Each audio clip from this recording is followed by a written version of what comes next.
Hello, everybody. Welcome to a new episode of My Best Solutions for. And listen, today we have to have a serious conversation because this is getting out of control. Today I want to talk to you about my biggest problem. I wouldn't call it a pest, I wouldn't call it an enemy.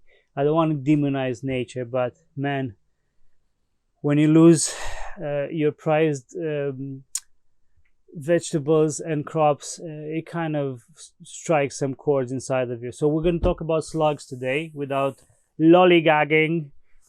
Slugs, and the slugs is the snail without the shell.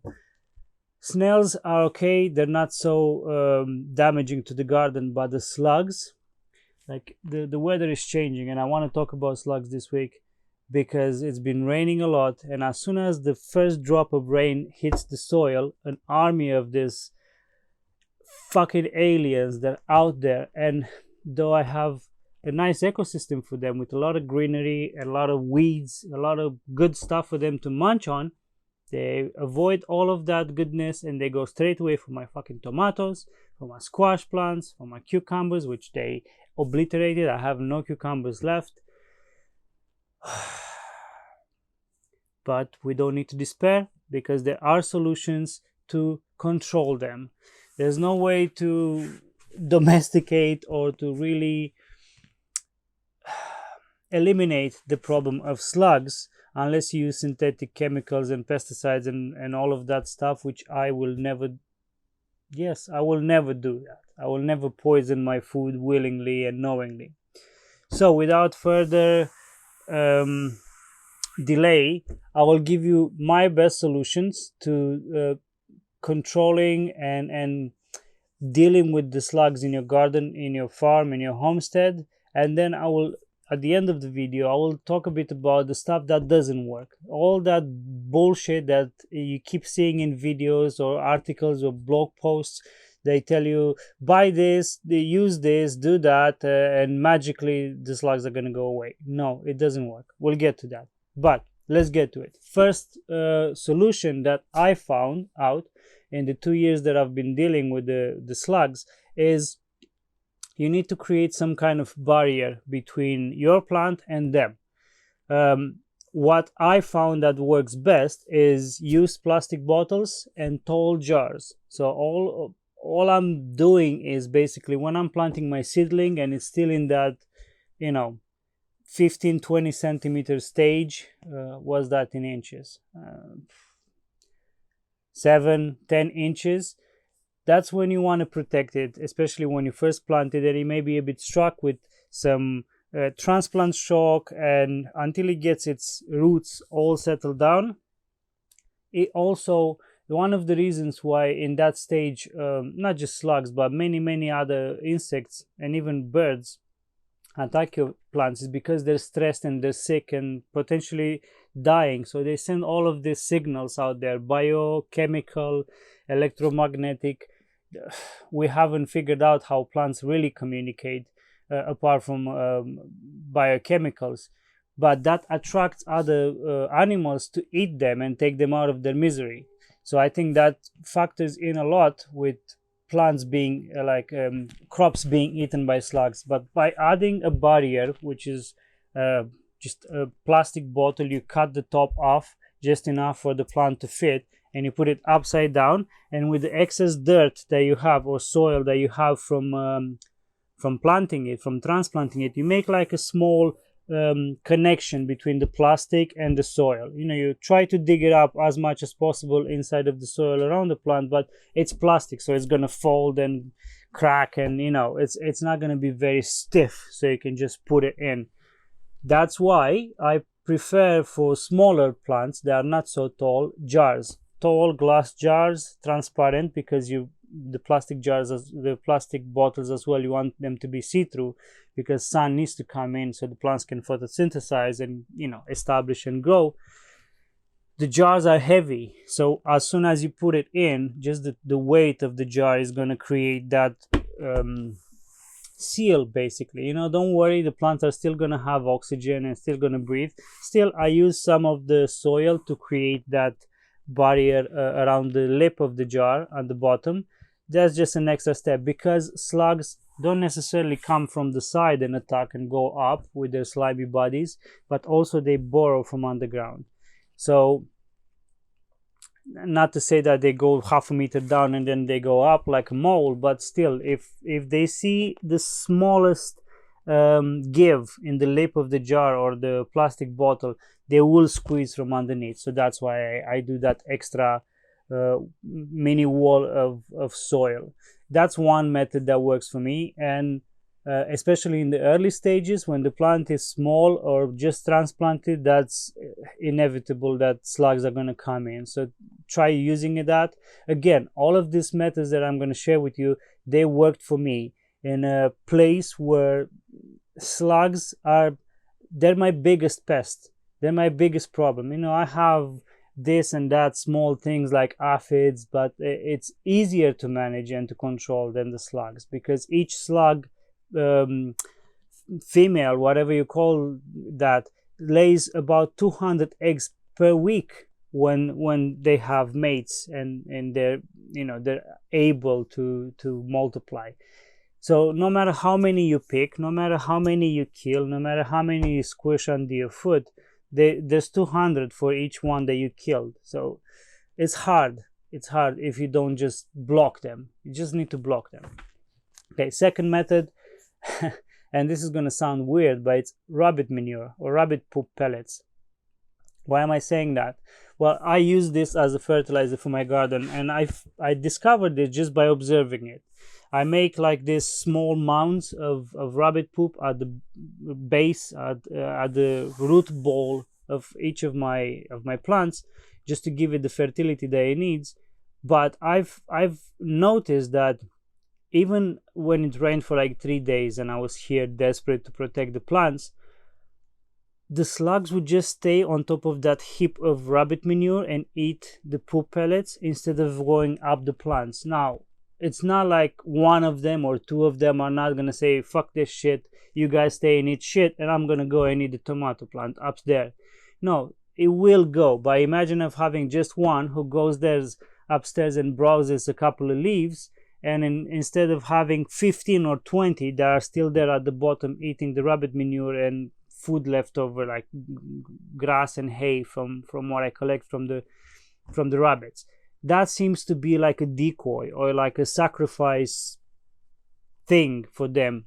They have the food there, and I guess it's like in nature, you know, they calculate energy output for energy input. How much do I need to spend in energy for the food that I'm gonna get? Do I need to climb that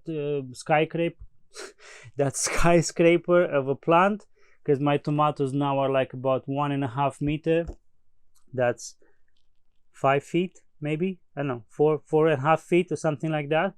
It's not easy, you know, for something that goes that slow as a slug. So they just sit at the bottom and eat there, and they get full and they buzz off to their layers in the ground or wherever they live. So that's something that can be done. And if you don't have rabbits in your garden, in your allotment, in your farm, in your homestead, then a friend of mine from the States told me that you can go to farmers markets these days and you can buy bags of rabbit manure for like $20 for a huge bag. So have a look for that. Just try it. Try everything that I'm telling you and let me know in the comments what works and what doesn't. And if everything works, I would be surprised. But if everything works, then I'm happy for you and I'm happy for me. The third method that that works for me, and specifically why I got them, are ducks. Now, I'm not some kind of genius or something, but in my waiting time before we managed to get this garden and we moved from London to Poland, I was learning a lot, and I was watching and reading and listening to audiobooks and trying to gather as much information as possible about homesteading and just growing our own food, living with nature, within nature, in harmony with nature. And at some point, I watched a movie, or like a documentary movie, called The Biggest Little Farm. It's about a family from California, and then you guys gonna go watch that movie because it's worth it. I'm not gonna spoil it for you. But anyway, something there happened in that movie that made me 3 years later realize that ducks can be a solution to slugs, because they just love to eat that slimy disgusting creature, and then make amazing eggs and nitrogen rich poop as well. So the slugs become the fertilizer. They become an asset instead of an expense or a problem. Need to lubricate the throat. Yeah. I was looking actually for the word. It's an asset and a liability. Right now, the slugs are a liability. With ducks, they become an asset. Anyway, enough financial talk.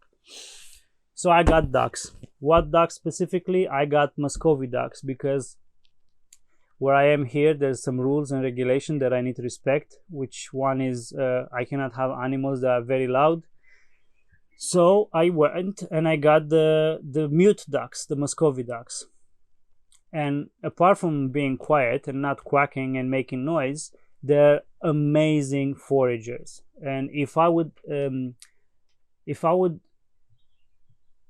say, what's the word I'm looking for? If I would recommend to anybody a specific type of bird that's good for the pocket, is good for the freezer, is good for the garden, is good for everything, would be the Muscovy ducks. They're huge. I'm not going to transform this into a Muscovy duck review, but they're huge. They're more geese than ducks. They're quiet. They're humongous foragers. 80% of their diet comes from grass and weeds and bugs. They literally, if they have mosquitoes and flies flying above their head, they're like Mr. Miyagi. Zap! They just eat them out of thin air. They're amazing. Anyway, I got the ducks, and the ducks, I release them each morning, and they roam around all day. And they eat most of the slugs that I don't get to, because I go in the morning and I do my rounds.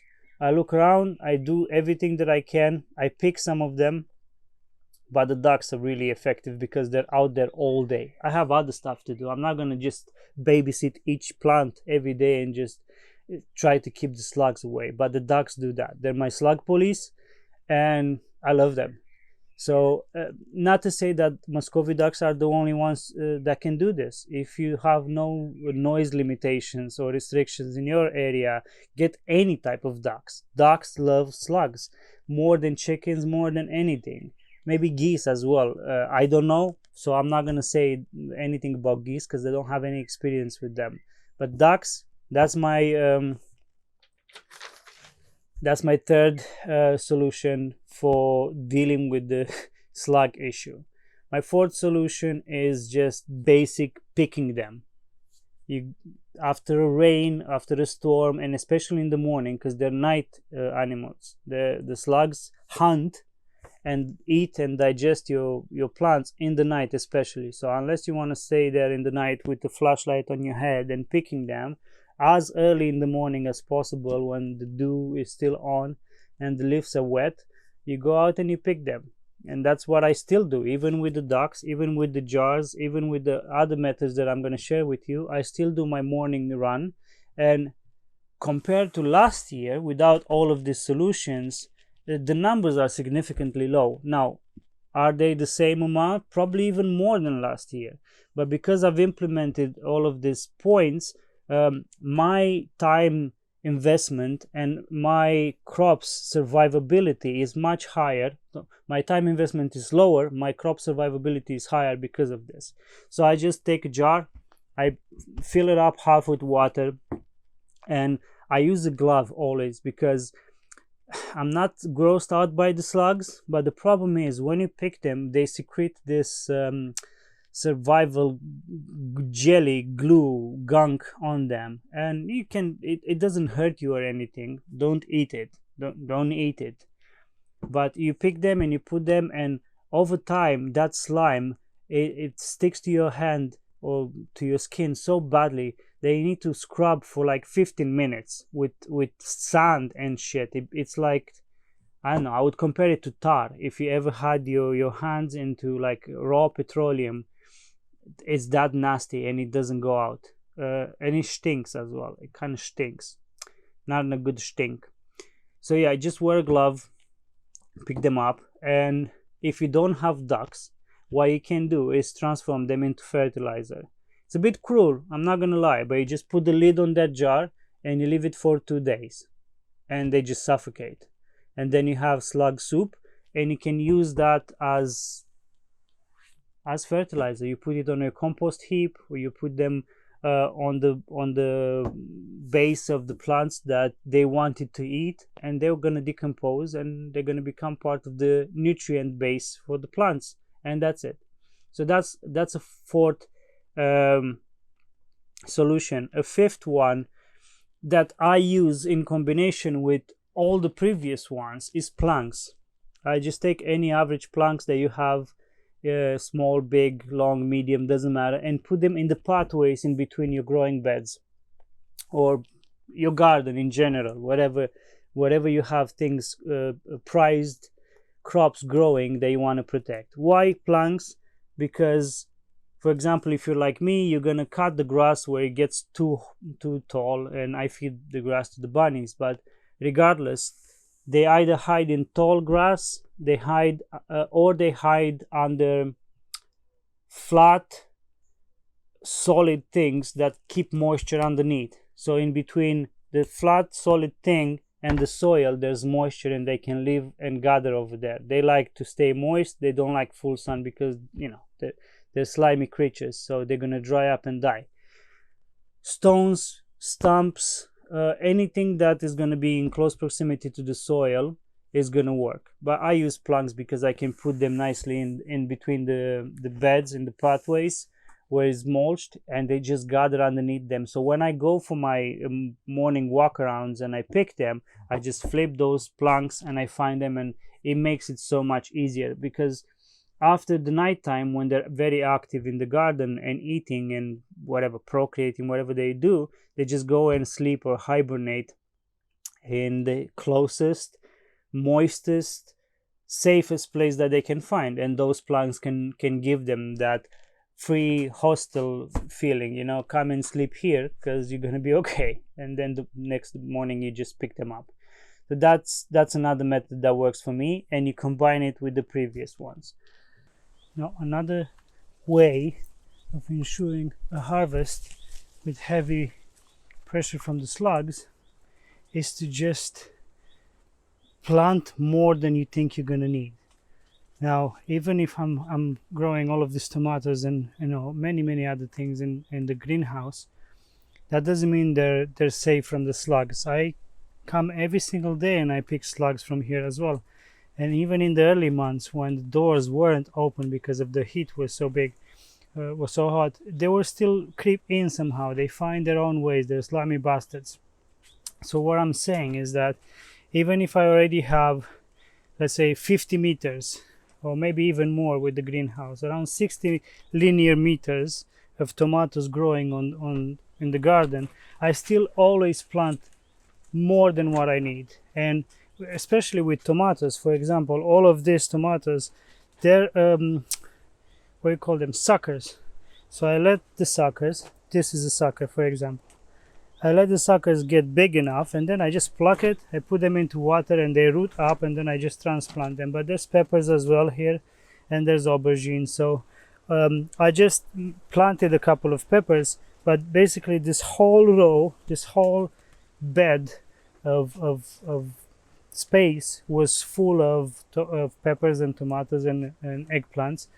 And what I'm saying is, if you know you're going to need 10 pepper plants, then plant 50 or even 70, so you can account and have them at different stages in development. So you can see I have this guy who's quite big, and then I have this guy who's like, you know, 2 weeks, 3 weeks behind.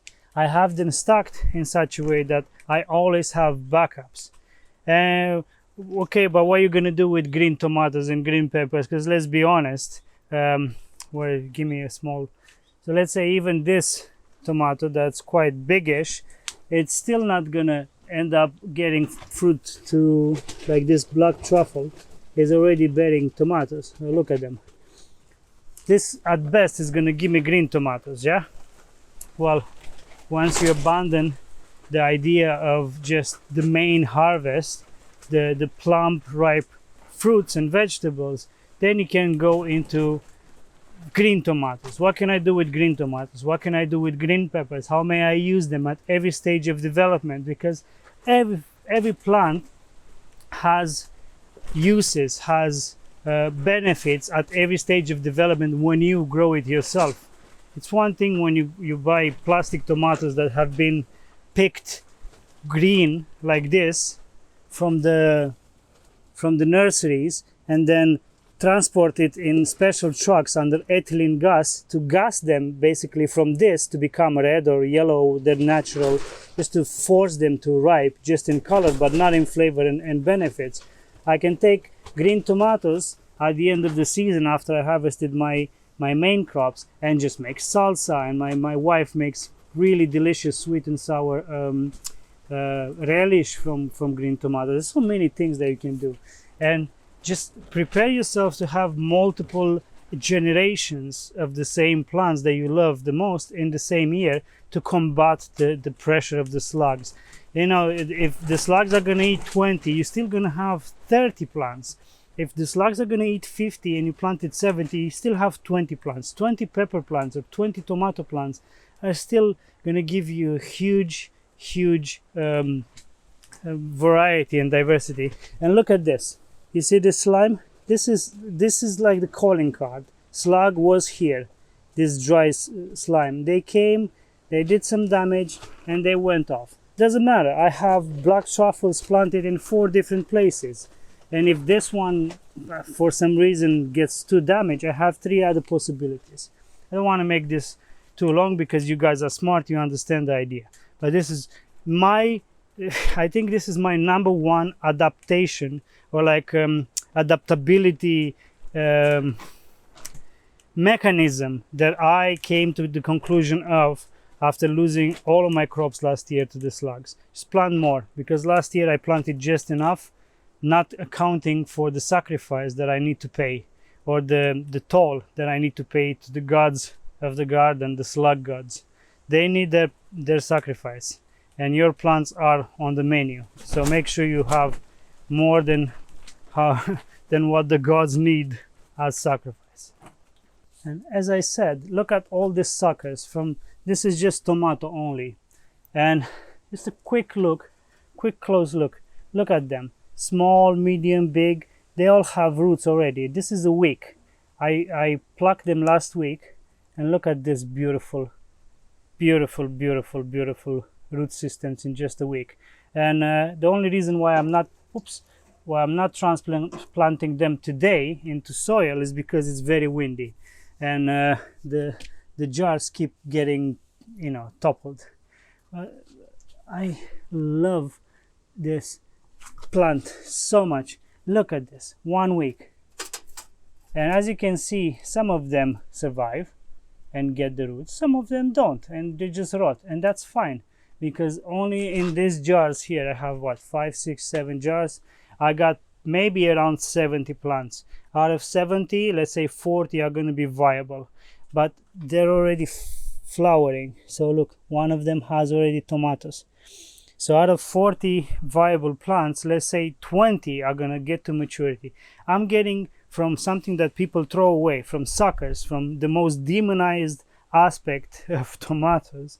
I'm going to get minimum 20 more mature plants, heavy with beautiful tomatoes. Maybe they're not going to ripen, no problem. I pickle, salt brine pickle tomatoes for the winter in vats, in 60-liter barrels, and they're just amazing. There's so many things you can do with unripened fruits that you grow. It's very important to know that you've grown them and you know where they're coming from, or like you buy them from a farmer that at the farmer's market that lives 5 miles away from you, and then you can go into the unripened green, young plants and fruits and vegetables, as apart from the ones from the grocery stores who are poisoned and literally gassed in trucks on the way to you. Now I'm done, I promise. Next point. Now the next one is just, we're all guilty of being humans, and at some point last year when I lost basically everything to slugs. You know, I had, just like this year, multiple, I have 75 varieties of tomatoes, 12 varieties of squash and pumpkins and zucchinis. I had the same amount last year, but the only thing that survived was sunchokes, cucamelons, herbs, sunflowers. Anyway, it was like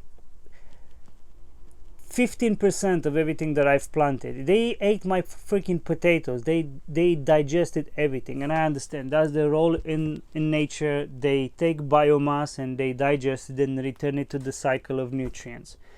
But go and fucking digest dandelions and horsetail and just tall grass and everything else that I'm allowing. Like, I'm letting all of this stuff, you know, for other animals, for tree frogs and all of that stuff. I'm leaving that ecosystem intact. Go and eat that shit. Don't go after my tomatoes. You know, the tomatoes is a sore point for me. I love tomatoes. I'm obsessed with them.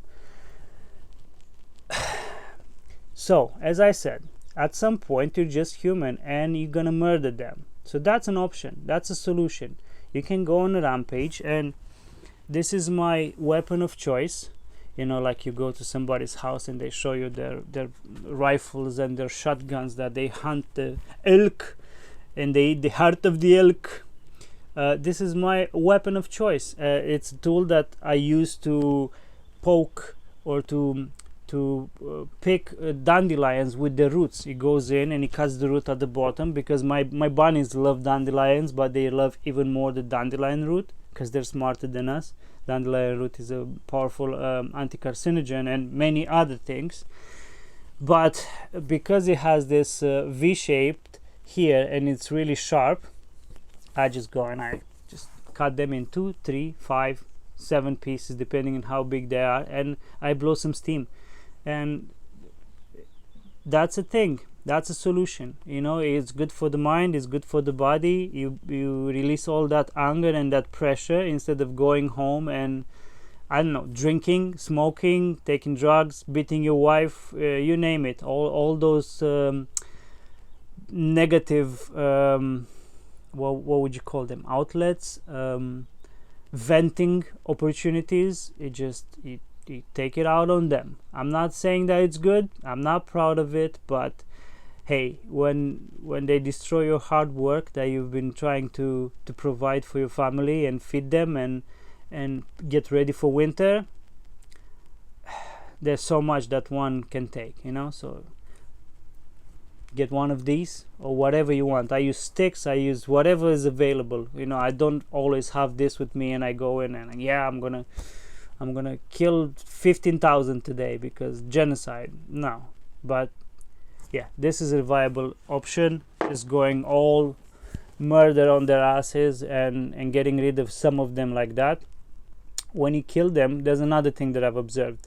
When you just, you know, kill a couple of them, if you wait a couple of hours, there's gonna be 5 to 7, always it's in this range, 5 to 7 of different sizes one coming to that dead one.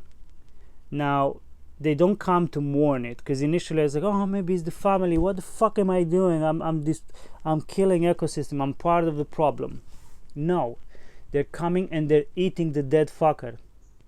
So unless their family has a weird cannibalistic ritual where the dead one needs to be eaten, yeah, no, there's no decency in the slug world. So just go and kill them ones as well. The last point that I want fucking grim.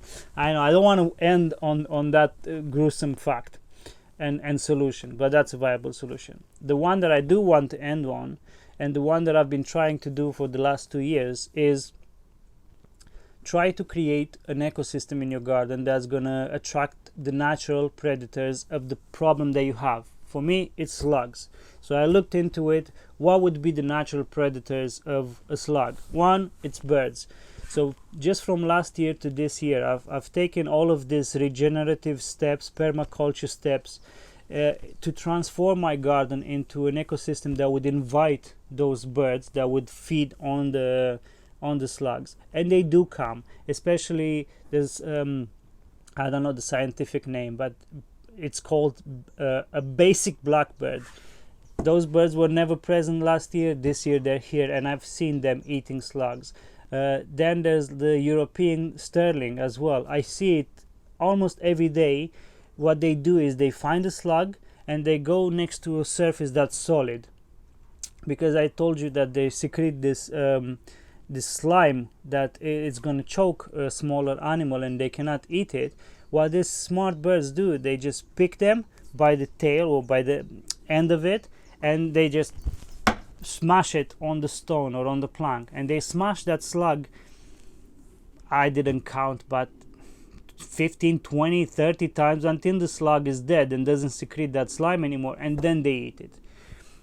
Another natural predator of the slug would be the hedgehog, not to be confused with the porcupine. The hedgehog is a small thing. You can Google it if you don't know what a hedgehog is.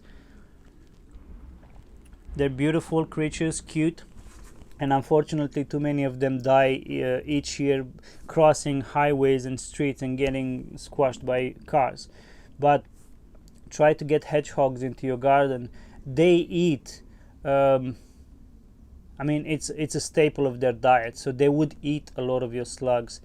Ducks, if you don't have domesticated ducks or Muscovy ducks, or don't have the opportunity to do that, build a small pond or something to attract wild ducks, because nobody can tell you why you're having wild ducks. They're fucking wild. They just come and go. What can I do? Wild ducks, in the creek behind me here, in the early months of the spring up until beginning of June, I have 2 families of wild, I think they're called Mayer ducks, and they just come and they spend time on the creek. They mix together with my Muscovy ducks. They seem to stay away from each other, but you know, they respect each other's space. Everybody eats slugs, everybody eats bugs, everybody's happy. Another natural predator would be foxes. Now I don't know how safe that would be unless you don't have any livestock, unless you don't have cats and dogs, but foxes eat slugs quite often, so that would be another natural predator.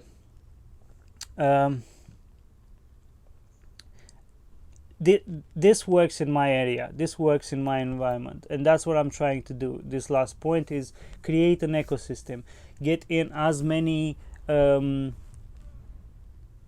predators for the problem that you have, you know. So with that last point, I'm gonna stop this video because I don't want it to become too long and boring, but I hope that you're gonna give these options a try and know that what works for me doesn't necessarily have to work for you. But man, if you have slug problems, I feel you and you feel me, because you know how frustrating and how disappointing it is to open the gates to your garden or come in the morning and you were so excited yesterday that you finally transplanted those tomatoes or those eggplants or those peppers that you wanted to grow so much, and now you just find a stump.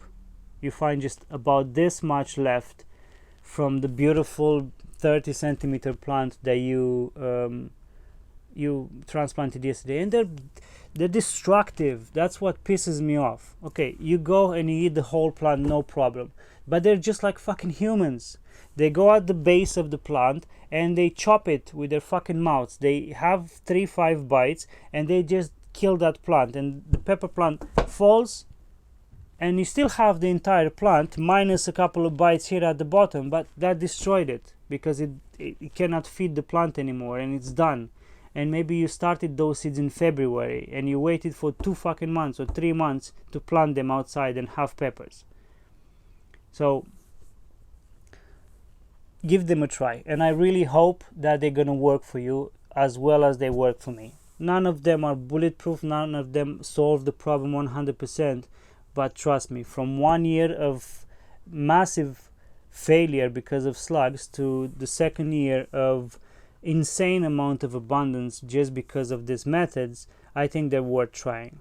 And before I finish the video, because I promised, I'm going to talk a bit about the methods that you get bombarded on YouTube and on blogs and stuff like that, that they tell you that it's going to work. And the first one that I've used, that was the first one that I've used, coffee grounds. I drink coffee. I love coffee. I'm trying to lay off a bit about the coffee because I overdrink. This is, by the way, it's fake coffee. I'm trying to trick my brain that I'm drinking coffee and deal with the withdrawal. But yeah, there's no coffee in coffee, we cannot be called coffee. But anyway, coffee grounds. I made moats and walls and barriers and all the spent coffee grounds that I had home, and I asked my mother-in-law and my sister-in-law and everybody. I had a freaking bucket of coffee grounds, and they just went over it and still killed my plants. That's bullshit.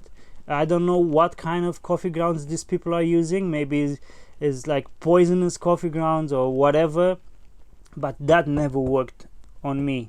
That never worked in the garden here. I tried it on multiple types of plants. They just ignored it. The other thing that people said that is gonna work is eggshells. Are you fucking kidding me? They don't give a shit. They don't give a shit about eggshells. It's not gonna cut them. It's not the grand reef for a surfer. They secrete that slime on the bottom of their foot or whatever you call that thing, and they just cruise on top of whatever thorny, pointy thing, nails, you name it. They're gonna go over it. They don't give a shit. They're bulletproof. Eggshells don't work. The only benefit of adding those eggshells to the garden is that in time, slowly they're going to decompose and add calcium to your ground, to your soil, but that's it. That's a lot of BS. What else was it? Oh, diatomaceous earth. Now, I believe that's going to work. I was so desperate, and that shit is expensive here. I bought a bag of diatomaceous earth, and I had to just not buy important stuff that I needed for the house, because I don't have a job right now. I left that shit all behind, so I'm living from nothing basically. I meditate all day. That was a huge investment, only to flop. It didn't work. They went on top of it, just like with the eggshells. And that's my fault, because I should have fucking looked into it. Diatomaceous earth works for insects that have a shell, some kind of exoskeleton, some kind of protection. Slugs don't. They're the fucking homeless snails. They don't have a shell. They don't have anything. They're the hobos of the garden, of the insect world, okay? They don't have a home. Not to make fun of everything. That's a joke. Stop sending hate messages towards me. It was a joke. Chill. Okay. So diatomaceous earth doesn't work on them. They just secrete the slime and they cruise all over it. They don't care about it. That works on anything with wings. That works on beetles. That works. It may work on snails because they have that shell, the home behind them. But it doesn't work. So don't waste your money, people. Keep that money and buy bread or whatever, organic peaches. What else was it? Oh yeah, my favorite, beer and beer cans. Let me just tell you this: don't waste good beer. Don't waste bad beer. Don't buy that beer and save the money for sugar or something else that you need around the house. That shit doesn't work. Are they attracted to the smell of beer? Yes.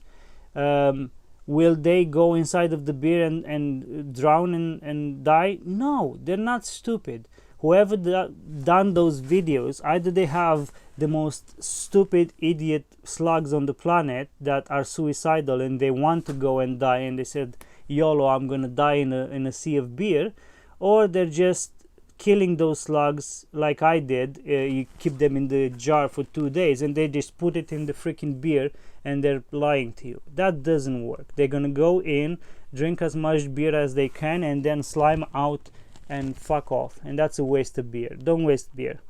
I mean, just like everybody else, I have a beer from now and then, and I would just drink that. I wouldn't give it to the slugs. That's a waste of beer.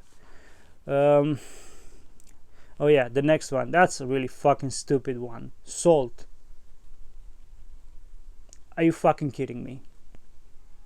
Okay, first of all, salt. Why? How much salt would you need to put at the base of each plant in your garden? I have a very small garden here, yeah, 1,000 square meters.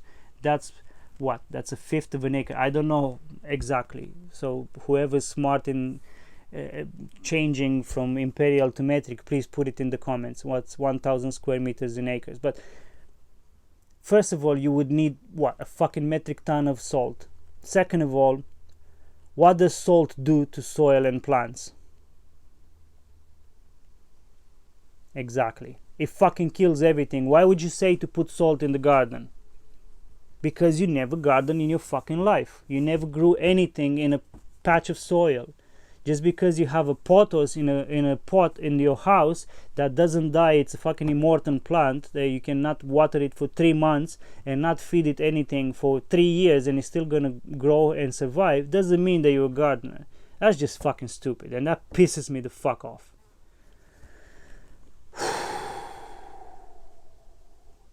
Okay, next one that doesn't work. Nutshells. It's the same like the diatomaceous earth, and is the same as the eggshells. And I'll put another one, rose thorns. You know what, I have a lot of rose bushes in this garden. I have small rose bushes, I have big rose bushes that take over whole segments of the garden, and I get to prune a lot of it. So at the end of each year I have shit ton of rose thorns and rose branches that I keep because I burn that, I smoke meat with that. So I tried that last year. I tried to make all these intricate patterns with rose thorns and walls, and if you looked at it, you thought it was a miniature World War II trench warfare. It didn't work. They just go in between. They find a way. They squeeze. They slime. They're master contortionists. They look. I think they work for Cirque du Soleil or something. I don't understand. It doesn't work, people. And the problem is that you're gonna get stung, and you're gonna fuck up your hands so badly by just trying to make those fences that it's not worth it. I mean, by all means, try everything that you want, that you see on the internet, but I want to save you time and anger and stress and just time. Time is the most precious resource that we have. Once used, you can never get it back. So don't waste your time. Nutshells and eggshells and rose thorns and all of this pointy prickly stuff, it doesn't fucking work. They're smart. They've been here before us. They had millions of years to fucking adapt. So yeah, they know their way around the ecosystem better than us.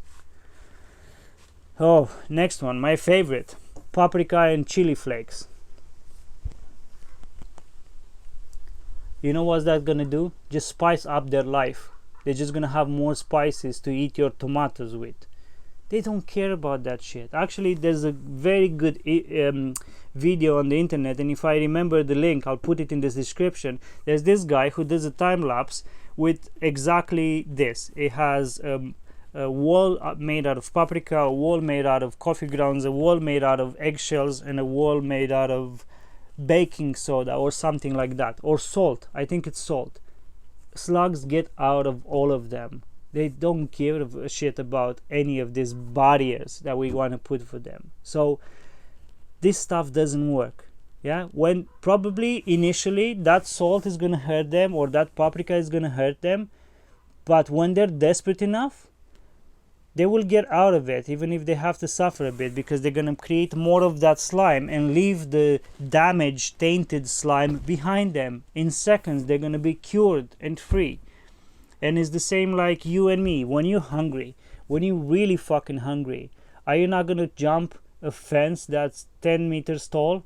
Oh, you will, because on the other side there's a juicy tomato or a juicy grape or whatever it is, and you haven't eaten in a week.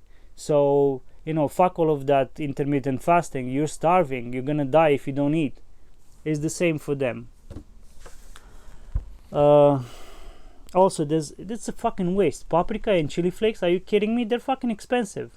Who has all that money to just sprinkle on top of their garden? Especially if you're a serious gardener, gardener and you're growing food for yourself, meaning volume, and not just a mint plant and some marigolds, you would need a lot of that paprika and chili flakes. And it shows in those videos. You see them having a small pot and then putting a bit of paprika and then putting a slug over there. What a crock of shit. Fucking idiots.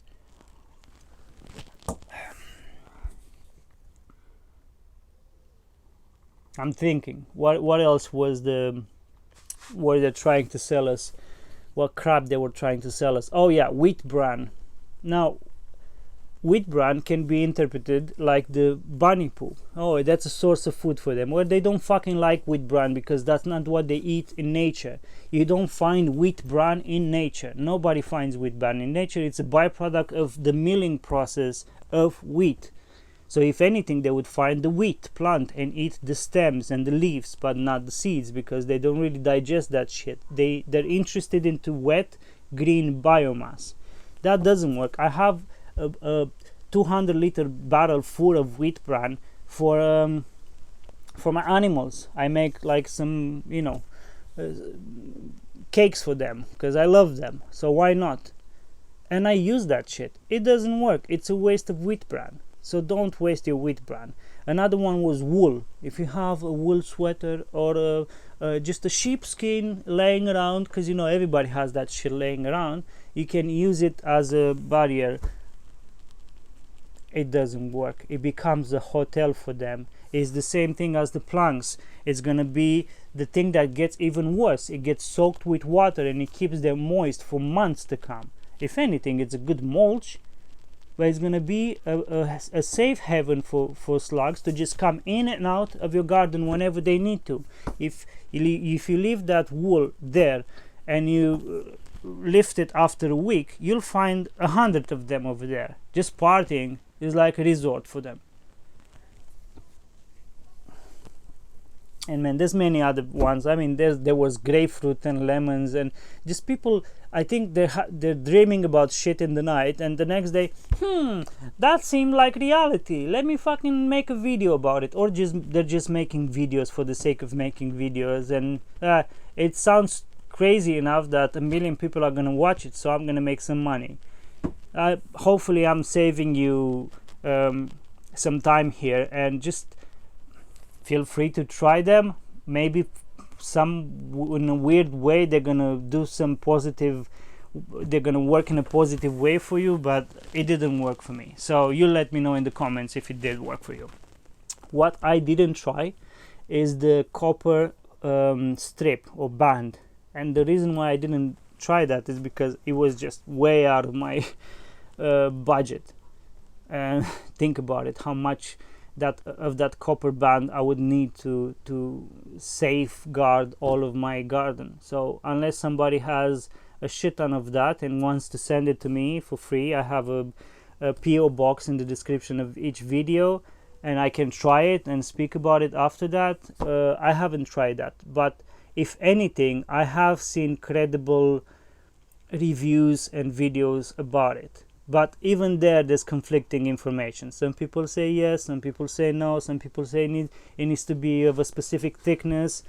But it kind of logically, it makes sense, because copper is a good electricity conductor, and there's electromagnetic fields and currents all around us that we don't perceive, but maybe the copper catches them and then creates like an electric fence for between your prized crops and the slugs. I've actually seen people making electric fences for slugs, and it didn't work. Like, people have way too much fucking time and way too much fucking money to waste on pet projects. So anyway, that's not for me to judge.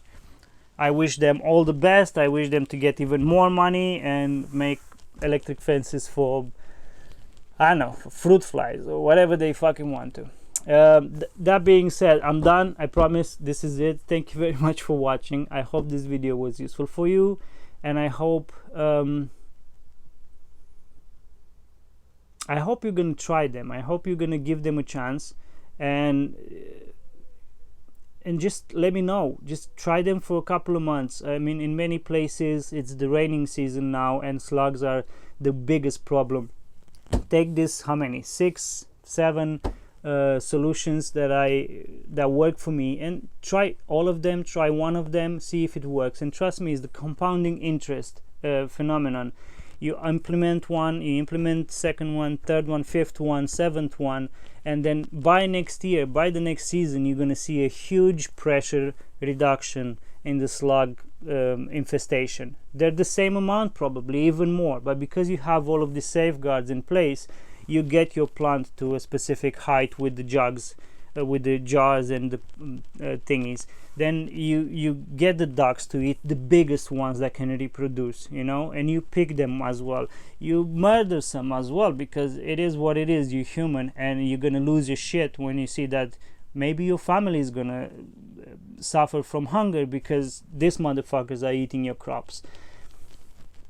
Use them, and I really hope they're gonna work. And if they do, give me a like, subscribe to the channel, and if you're that person who makes fences for slugs, electric fences for slugs, and you have so much money, join my Patreon. Give me some money as well, so I can enact and reenact and implement my ideas and my passions in my garden. Thank you very much. I will see you next time.